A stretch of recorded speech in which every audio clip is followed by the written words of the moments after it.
人生建议：不要与母亲结盟攻击父亲。我见过太多家庭里的隐形战场，最常见的一种就是母亲抱怨父亲不上进、不顾家、不懂浪漫，然后拉着孩子一起吐槽，久而久之，孩子也学会了看不起自己的父亲。这种看似正常的家庭互动，实际上正在毁掉你的人生格局。很多人没意识到，当你站在母亲这边批判父亲时，你不是在维护正义，而是在给自己的成长埋下3颗定时炸弹。第一颗炸弹是你会复制父母的关系模式。心理学有个概念叫代际传递，意思是你在原生家庭里看到的相处方式会深深刻进你的潜意识。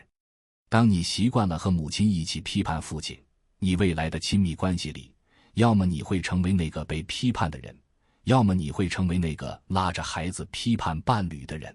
你以为自己在反抗父亲的问题，实际上你在复制整个家庭的病态模式。第二颗炸弹是你会失去独立思考的能力。当你长期站队，你就会习惯性地用非黑即白的方式看世界。父亲是错的，母亲是对的。这种简单粗暴的二元对立思维会让你在面对复杂问题时完全失去判断力。你会发现自己在职场上，在人际关系里总是急着站队，急着批判，急着下结论，却从来不去理解事情背后的复杂性。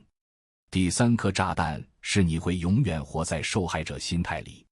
当你和母亲结盟攻击父亲，你们会形成一个受害者联盟，把所有的不如意都归咎于父亲。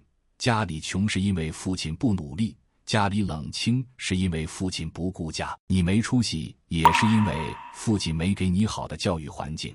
这种思维会让你习惯性的把责任推给别人，而不是去改变自己。我身边有个朋友，从小就被母亲灌输父亲如何无能，如何让家庭失望。他20多岁的时候，每次和我聊天都在抱怨父亲，说自己如果不是出生在这个家庭该有多好。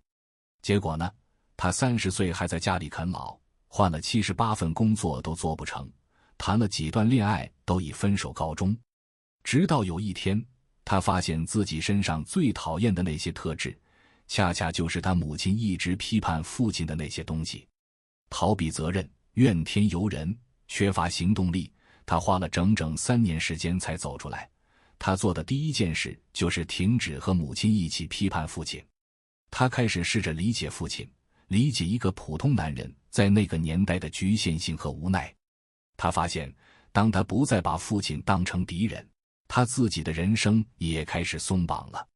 这不是要你去美化父亲的问题，也不是要你假装父亲很完美。父亲有问题就是有问题，母亲的委屈也是真实的委屈。